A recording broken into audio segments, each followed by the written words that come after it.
So, reporting live from the game, a little bit different. We don't normally do these on the match reactions, but I thought I'd give my thoughts on the team news as it's just come out, run through it a little bit.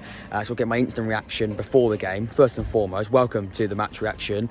I have no idea, of course, what the score is going to be and how we're going to play. Hopefully, Oxford United can earn the first 3 points, score their first goal and come away with their first win of the season. That's hopefully what we're going to come away with today. Won't be easy whatsoever. Cambridge come into this game, winning their first game of the season against MK Dons. I'm hopeful. I think to take from the game against Derby, a lot of positives. Of course, the 3 points wasn't there. The point we hope we could maybe scrape wasn't there either. But we have a lot to, I think, come into the game with. A bit of confidence for sure with the performance. The starting lineup has had a few changes. Eastwood starts in goal, left back of Seddon, 2 centre backs of Finley and Moore, so no real changes there. At right back it's Sam Long, midfield 3 of Brannigan, McGuane and Billy Bowden, we believe. It could be Marcus Brown playing centrally or Billy Bowden off the left. Up front, Matty Taylor and Josh Murphy off the right. So that's going to be interesting. It's a bench that looks much stronger. Lewis Bates is on the bench. Jody Jones is on the bench. So, to be fair, I don't really think we can complain too much about that starting 11. I think it's a starting 11 that we probably would expect to see. I don't really think any players were massively deserving to be dropped. So Henry probably was one of those sort of fitness things. He's getting on a little bit now, so playing every single week isn't going to be a possibility. So the team, I'm not too frustrated with. I haven't looked at Cambridge team yet. I believe the game's been delayed by about 5 minutes because the team bus of Cambridge not here on time. But that's my instant reaction to it. I've done my prediction. I think I'm still probably going to go with an Oxford win, but I'm not going to do a little scoreline now. I've bottled it a little bit before the game because I know I've got to come back and put this in front of a match reaction that we could easily lose. So we'll see what happens. But yeah, team news, I'm not really upset or worried about it. I'm pretty confident with the team news, but let's see what happens. But yeah, strong lineup. Let's see what happens.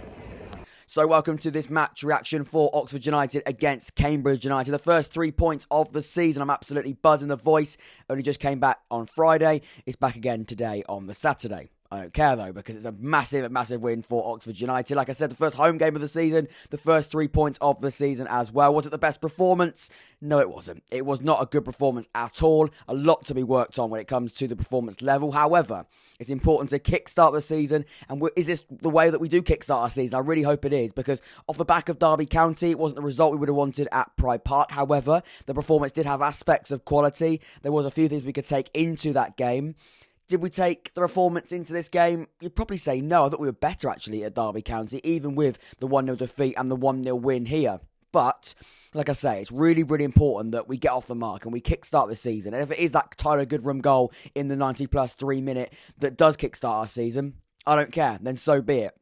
First of all, so happy with Tyler Goodhram, and so happy for Tyler Goodhram as well. I'm happy that he got the goal from an Oxford perspective, but also just from Tyler's perspective, I'm so happy for him. Somebody who's just gone through the ranks here at Oxford United, and to get a moment like that is a brilliant goal. The finish itself was absolutely spectacular. Brilliant feat, a brilliant finish in the top corner. It was going to take something like that to beat the goalkeeper of Cambridge United and the defence of Cambridge, because they were so difficult to break down. The goalkeeper made a few good saves during the game as well. So I'm so happy for Tyler. And of course, what a big goal that could be for Oxford. Looking ahead now, only the second game of the season, but what an important win that could be looking back, and what an important goal that could be looking back as well.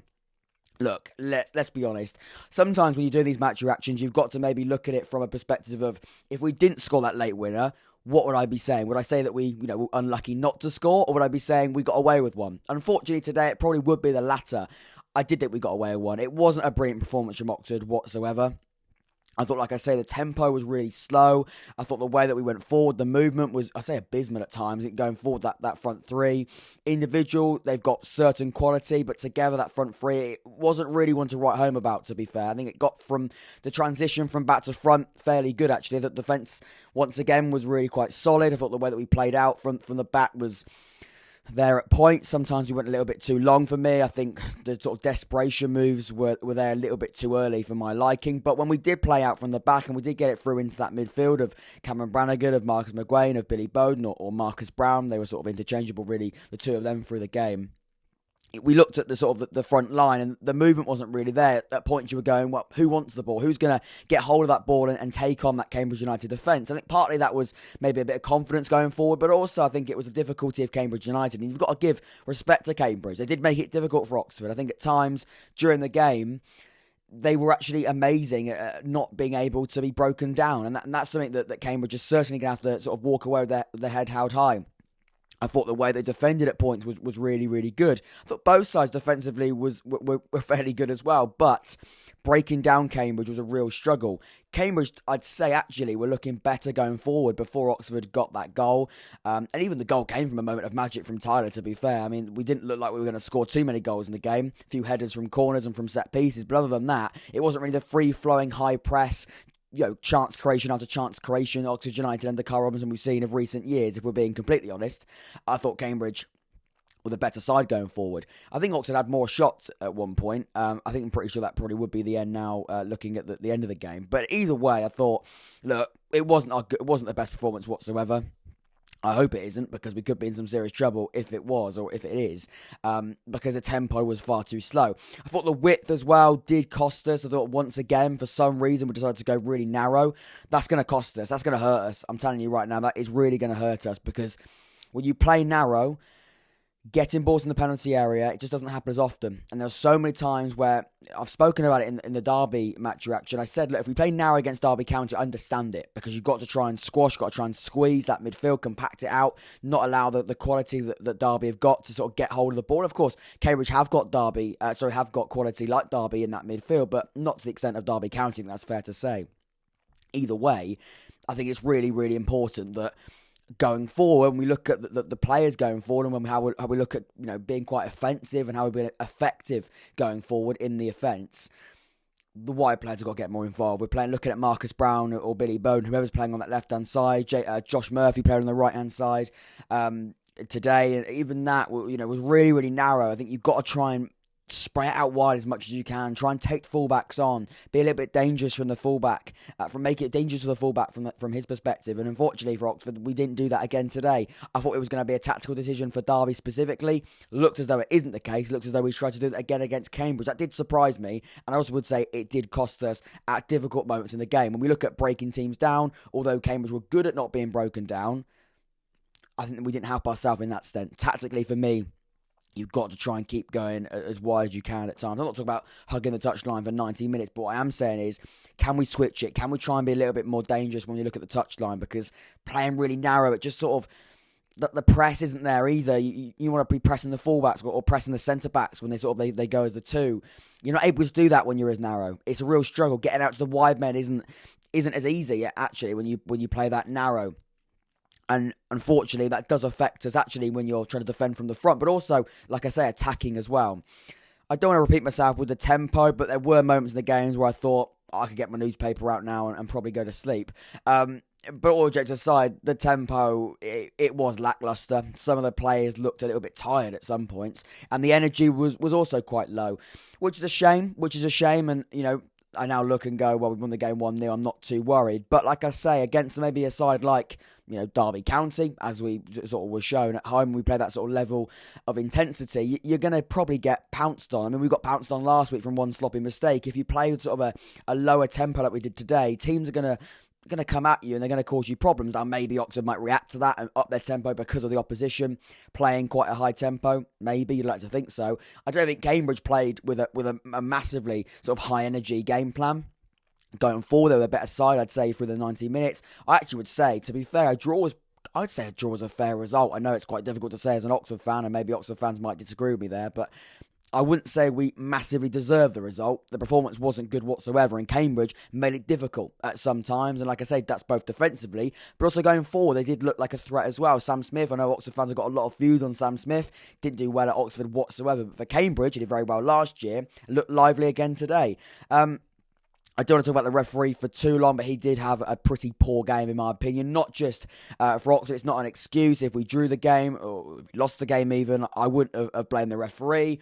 I don't like blaming referees. You've got to put in the performance on the pitch from a footballing aspect, and what you do, you're talking on the pitch. Ultimately, that's what it comes down to. And the referee interfering in the game, look, it doesn't help, but it's not an excuse. I'd still like to put it out there that he did have a bad game, in my opinion. I thought his inconsistencies of decisions was poor. I thought there were some really quite questionable decisions, like I say, for both sides. Oxford should have had a penalty in my eyes. I don't really see the benefit of Marcus Brown going down in the penalty area for me. He was through on goal. Why would you go down? Why would you even think about and contemplate diving in that position? You just wouldn't. And like I say, the Cambridge as well. Marcus Brown fouled another Cambridge man in an area as well, and that didn't get given as a foul. So, he was inconsistent, but he was also quite consistent with his bad decisions. So, take that as you like. But he didn't have a good game whatsoever. And he also booked Carl Robinson for running down the touchline and celebrating with Tyler Goodhram. So, not happy with that whatsoever. Look, ultimately to summarise, the performance wasn't good enough. The performance was not good enough. And like I say, against an opposition maybe that would be a bit more energetic, we probably would have got pounced. Also, like I say, Cambridge had chances. Maybe they're a little bit more clinical. We could have, been 1 or 2-0 down, and another side maybe could have done that to Oxford, and it would have been a whole different story. Would have had the opportunity to score a late winner because we maybe could have been a late equaliser or even a consolation goal, which would be absolutely awful. But thankfully it was, and it was a late winning goal. It was the win for me that really could kickstart our season. Difficult test against Bristol Rovers next weekend. I'm away, but there will still be a match reaction for that game. Not go into it, but like I say, we will be talking about it after the game. I'll be watching it on holiday. Really looking forward to it. And of course, as well, Bristol Rovers, they won today 4-0 against Burton Albion. Burton, an absolute mess at the moment, but Bristol Rovers, a massive win for them. They're going to be coming into this game with a lot of confidence. They lost last weekend. We lost last weekend. We've now both won this weekend. How are we both going to react going to Bristol on Saturday? That's going to be really quite fascinating. We should celebrate this win. Hope that it does kick-start the season, but we've got to now focus on next week. Hopefully a strike comes through the door before that game as well, because once again, I come back to the width situation. If you're not going to put balls in the penalty area, you're not going to give Matty Taylor that sort of, chance ultimately that he will tuck away, but playing like there's quite. Sometimes it is the long ball. He's not going to hold at the ball. He isn't that type of striker. And he didn't really have another chance again today either. So we probably will have to look at other options going forward. Hopefully that does happen before the next game against Bristol Rovers. But we'll have to wait and see. But Oxford off the mark, both when it comes to a goal, but also when it comes to 3 points as well. Oxford beating Cambridge United. Not the best performance whatsoever. A bad performance, I'd say, but important 3 points. I've been Jack. This has been the Unfan Podcast. A roundup for all of the games, 4 of the games in more detail, but all of the games we'll be looking at. We'll be coming onto the channel on Sunday. That's tomorrow for you and me. I simply cannot wait for that. Some big results and big games we're going to be looking at, but more of that in the next one. I've been Jack. This has been the Unfan Podcast. Take care. Please subscribe. Hit that notification bell as well. Discord server for League One chat is also in the description down below. I'll see you in a bit. Take care.